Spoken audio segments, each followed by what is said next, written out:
2/3 अशी विघटन झालं पाहिजे, त्याची फूट पडली पाहिजे त्याच्यामध्ये. आणि तसं झालं तर त्याला एक वेगळा पक्ष म्हणून मान्यता मिळण्याची तरतूद पॅरा 4 मध्ये आहे. पण एक अट आहे त्याच्यामध्ये, मर्जर म्हणजे विलिनीकरण. त्या पक्षाने, जो फुटून निघालेला पक्ष आहे, त्या पक्षाने दुसऱ्या कुठल्या तरी पक्षात विलीन झालं पाहिजे. ती अट त्या पॅरा 4 मध्ये दिलेली आहे. संसदीय लोकशाही बळकट करण्यासाठी पक्षांतर विरोधी कायदा आपण केलेला आहे. माननीय राजीव गांधी पंतप्रधान असताना 1985 साली आपण संविधानामध्ये 10वी अनुसूची दाखल केलेली आहे. आणि ही अनुसूची अँटी डिफेक्शन लॉ म्हणून ओळखली जाते. पूर्वी स्प्लिटची तरतूद होती. आपण माननीय अटल बिहारी वाजपेयी साहेब पंतप्रधान असताना त्यांच्या काळात स्प्लिट म्हणजे फुटणं एखाद्या पक्षातून 1/3 जर फुटले तर त्यांचं सदस्यत्व राहू शकतं, अशी जी तरतूद होती ती काढून टाकण्यात आली. आता फक्त पॅरा 4 मध्ये मर्जरची तरतूद आहे, म्हणजे विलिनीकरणाची तरतूद आहे. तर त्यामुळे जर विलिनीकरण होत असेल, त्याच्यामध्ये सुद्धा अटी आहे विलिनीकरणामध्ये.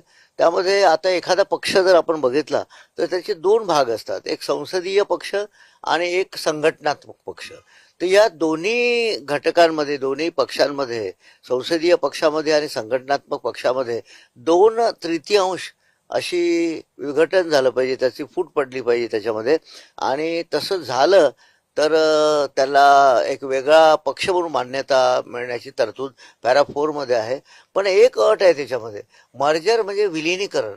त्या पक्षाने, जो फुटून निघालेला पक्ष आहे, त्या पक्षाने दुसऱ्या कुठल्या तरी पक्षात विलीन झालं पाहिजे.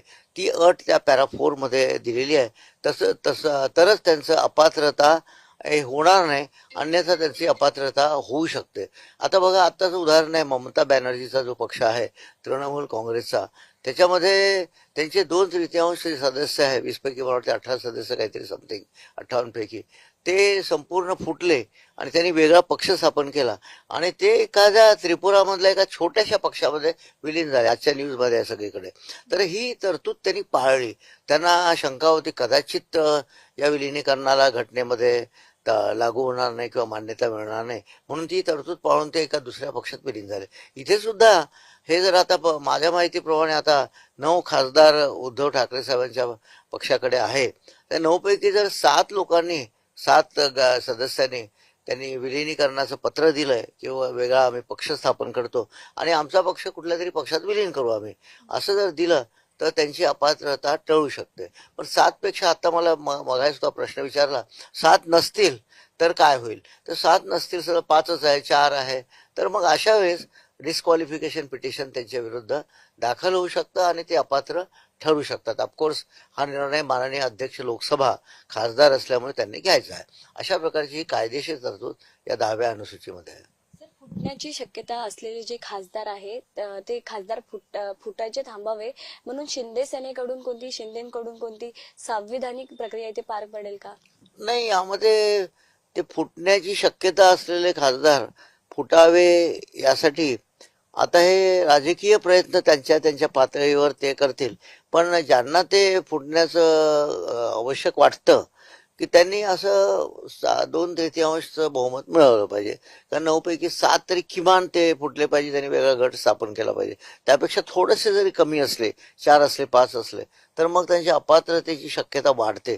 त्यामुळे 7 सदस्यासाठी सगळे, ज्यांना कोणाला हवं असेल, ते राजकीय दृष्ट्या सोयीचं असेल तर ते प्रयत्न करतील. आणि तेवढे सदस्य झाले, त्यांनी तसं पत्र दिलं लोकसभा अध्यक्षांना, तर मग त्यामध्ये पुढील प्रक्रिया होईल ना. मात्र हे प्रक्रिया सर्वोच्च न्यायालयात, उच्च न्यायालयात चॅलेंज होईल त्याची. कारण सर्वोच्च न्यायालयाला ज्युडिशियल रिव्ह्यूचे अधिकार आहे आणि हा ज्युडिशियल रिव्ह्यूचा अत्यंत महत्वाचा अधिकार आहे. मगासुद्धा मी सांगितलं कोणत्या तरी चॅनेलला की हा अमेरिकन घटनेवरून घेतलेला अधिकार आहे. 1787ची अमेरिकन घटना आहे आणि जॉन मार्शल ह्या जगविख्यात न्यायाधीशाने तो मॅरबरी वर्सेस मॅडिसन या खटल्यामध्ये हा निकाल दिलेला आहे 1803 साली. आणि त्याच खटल्याचा आधार घेऊन ज्युडिशियल रिव्ह्यू, न्यायिक पुनर्विलोकनाचा अत्यंत महत्वाचा संवैधानिक अधिकार राज्यघटनेने सर्वोच्च न्यायालयाला दिलेला आहे. आणि याच अधिकाराचा वापर करून आपल्याला माहिती असेल केशवानंद भारतीचा प्रसिद्ध खटला, जिथे बेसिक स्ट्रक्चर आपल्याला लागू करण्यात आलं, गोरखनाथ खटला आहे, शंकरी प्रसाद आहे, असे वेगवेगळे खटले सर्वोच्च न्यायालयाने दिलेले आहे. यामध्ये मला वाटतं शिवसेनेचं जे प्रकरण आहे ते अजूनही सर्वोच्च न्यायालयात प्रलंबित आहे. म्हणजे त्याचं इंटरप्रिटेशन जे पॅराफोर्स आहे ते अद्यापही सर्वोच्च न्यायालयाने या खटल्यात केलेलं नाही आणि निकालही दिलेला नाही त्यामध्ये. आता आपल्याकडे बघा चंद्रचूड साहेब आले, गवई साहेब आले, सूर्यकांत साहेब आले, या सगळे सरन्यायाधीश जे आले पण त्यांनी निकाल दिला नाही. माझी एक घटनेचा अभ्यासक, कायद्याचा अभ्यासक म्हणून मी अशी अपेक्षा व्यक्त करतो. सर्वोच्च न्यायालयाचा संपूर्ण आदर ठेवून, न्यायासनाचा आदर ठेवून मी अपेक्षा व्यक्त करतो की या संदर्भातला निर्णय निश्चितच सर्वोच्च न्यायालय लवकरात लवकर घेईल.